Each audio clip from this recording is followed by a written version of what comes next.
ikhwan, antum sekalian, guru dari kaum muslimin telah wafat dan berpulang ke rahmatullah.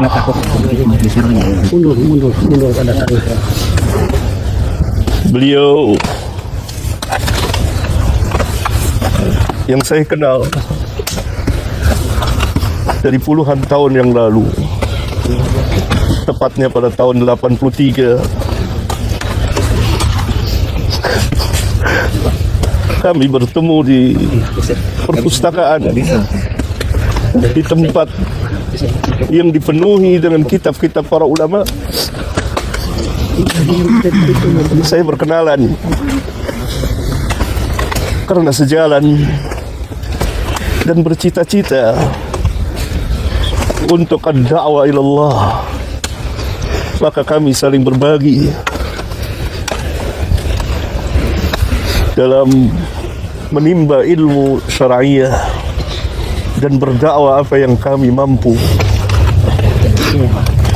Terus berlangsung sampai pada hari Kamis pekan yang lalu. Saya sempat bertemu, menjenguknya dan berbicara, memberikan kabar gembira. Absyir ya Ustaz, antum telah berbuat apa yang antum telah buat. Apalagi antum selesai menunaikan ibadah haji. Semoga mendapat haji yang mabrur, yang tidak ada balasannya kecuali jannah. Beliau telah menginfakkan umurnya sekian puluh tahun untuk berdakwah ad-da'wah ilallah, dan saya kenal betul dengan lisan dan tulisan. Salah seorang ahli ilmu telah wafat. Inna lillahi wa inna ilaihi raji'un. Allahumma ajurni fi musibati wa akhlif li khairan minha. Dan beliau mengajarkan kepada keluarga dan kepada umat, dan sangat giat. Salah satu yang membuat saya tertarik bertemu dan memanggilnya dan berkenalan, selalu di tangannya ada pena dan buku kecil. Tidak lepas dari itu untuk menulis sejumlah fawaid ilmiah. Itu yang saya tahu. Maka kita berkenalan. Ikhwan sekalian, Imam Ahmad pernah berkata, Yaumul Janaiz, pada hari jenazah bagi ahlus sunnah disaksikan oleh manusia.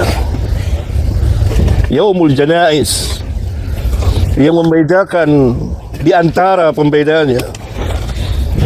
Oleh karena itu kita kepulangan beliau mendapat pelajaran yang sangat berharga tentang dakwah yang hak, dakwah salafiyah yang harus tetap ditegakkan. Kita mencintai beliau. Saya pribadi sangat mencintainya dan kita selalu bersama. Tetapi tentu kita tidak akan mengatakan sesuatu kecuali yang diredoi oleh Allah Tabaraka wa Ta'ala. Seperti nasihat anak beliau di masjid, tidak boleh gulu. Doa. Bahkan ketika saya terakhir bertemu pekan yang lalu, doain, begitu beliau katakan. Doain. Doa. Oleh karena itu Rasulullah SAW apabila selesai menanam, beliau berhenti sejenak dan beliau bersabda kepada para sahabat, istaghfiru li akhikum wasalu lahu at-tasbid fa innahu al-an yus'al. Mohonkanlah ampunan untuk saudaramu dan minta kepada Allah tasbid, keteguhan, kekuatan. Fa innahu al-an yus'al, karena sekarang dia sedang ditanya. Ini yang kita lakukan, memohonkan ampun, meminta kepada Allah agar beliau mempunyai keteguhan dalam menjawab pertanyaan dua malaikat yang mulia. Munkar dan Nakir. Dan Nabi dalam hadis yang lain, di samping jenazah, beliau menangis, air matanya membasahi tanah. Dan beliau mengatakan, untuk yang seperti inilah, pada hari inilah kamu mempersiapkan diri. Nabi SAW mengatakan kepada para sahabat, yang Allah jamin jannah, bagaimana dengan kita? Ini yang kita ambil pelajaran.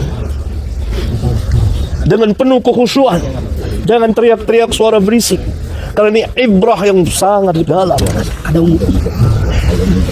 Kita berduka dengan kepulangan Ustaz Yazid rahimahullahu ta'ala.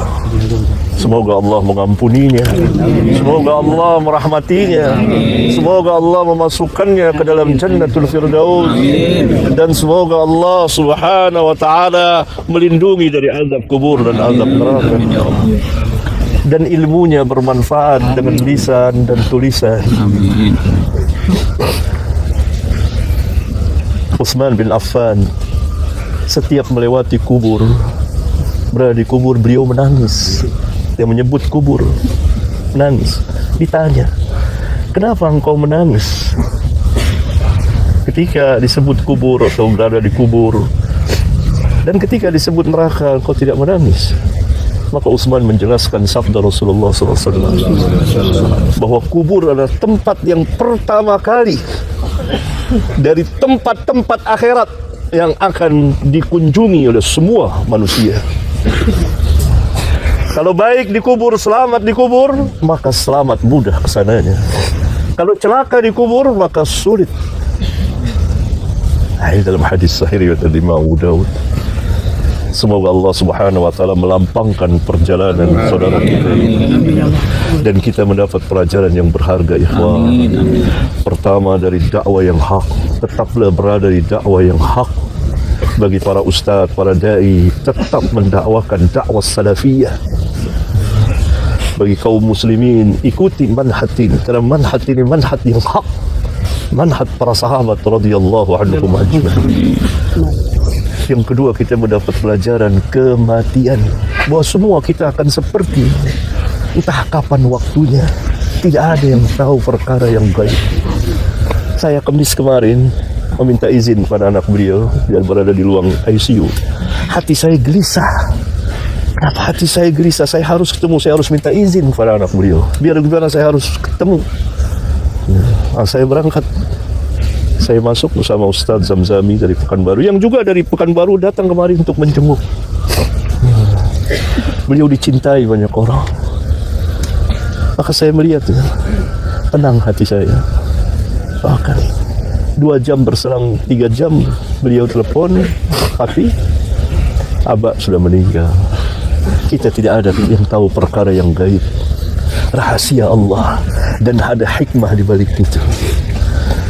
Perjalanan beliau panjang sekali, berlika-liku, suka dan duka. Doakan semoga Allah menerima amal kebaikan beliau, menghapuskan kesalahan beliau, dan beliau menjalani sakit yang Nabi SAW mengatakan sakit itu dapat menghapuskan dosa. Semoga bersih ketika beliau wafat. Amin. Wassalamualaikum warahmatullahi wabarakatuh. Assalamualaikum warahmatullahi wabarakatuh. Sampai jumpa kembali di World Islam Channel.